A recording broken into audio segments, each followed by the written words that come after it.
Hello everyone. In this video we're gonna move forward our discussion to separable ordinary differential equations, separable ODEs. What do we mean now? What do we mean by separable ordinary differential equations, guys? We need to figure out our terminology. Now, separable, when we talk about separable ordinary differential equations, we're referring to our method of analysis. We're referring to the method that we're going to use to solve our relevant differential equation. And this method, if you refer to a mathematics textbook, this will be called separation of variables. Separation of variables. That's the name of the method. That's the name of the method that we're going to be using to solve these differential equations. Okay. And just to give you guys a heads up, in order to solve separable ODEs, you need to brush up on your integration. You're going to be performing a lot of integral calc. You need to brush up on your integration. Very important. All right. Okay, now let's see. Where is this gonna be applicable in your education? If you're a chemical engineer, yeah, you're gonna see this not just in your transport phenomena class. Transport phenomena, okay. You're also gonna see this in your reaction engineering class a lot. You're also gonna see this a lot in your reaction engineering. Okay, I'm elaborating in context of a chemical engineer. Okay, if you're from a different field of study, then you're still gonna be using separable ODEs. They're one of the most common. Okay. So we are gonna start off with an example. Let me just clean this up a little. All right, give me 1 second. Okay, let me just rewrite this.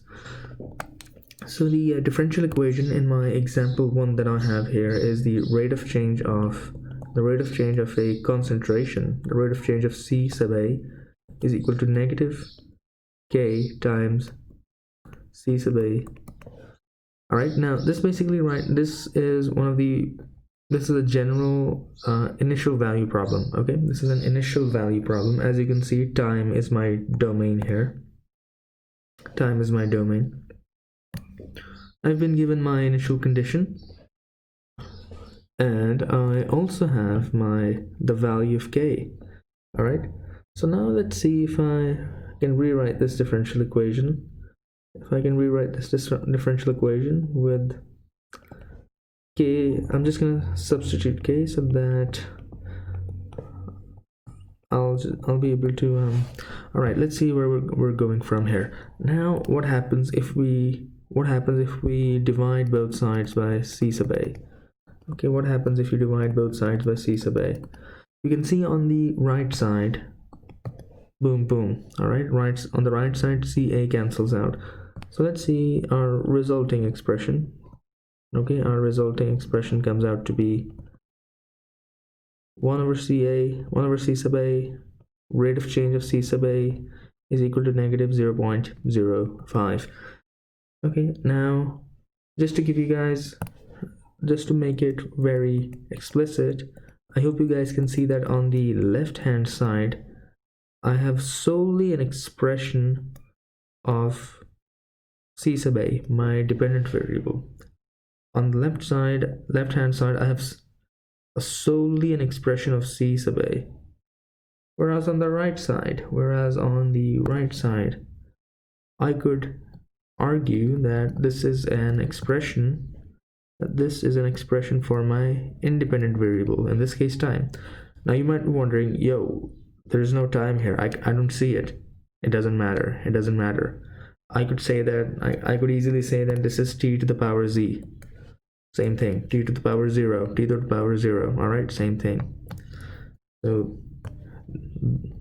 the fact that you can't see your variable doesn't matter. Does not mean that you can't apply this trick. All right, it's just a simple trick. And now all you have to do at this point, you're going to separate your variables. So I'm going to have C sub A is on the left hand side, C sub A is on the left hand side. Okay, hold on. 1 over C sub A and I'm gonna have everything else on the right hand side. And now, as you can see, I can perform my integration.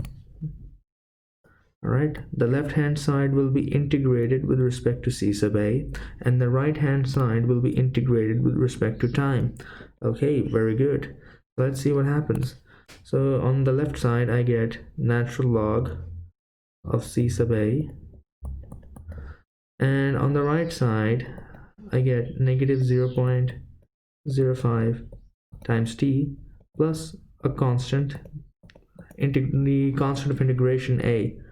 Now, okay, some of you might be wondering that I have performed two integrations. I have performed one integration on the left hand side, the other one on the right hand side, but why do I have a single constant? Well, to answer that, let's just slow down a little. Let's say from the integration of the left hand side you get constant c1, and from the integration on the right hand side you get constant c2.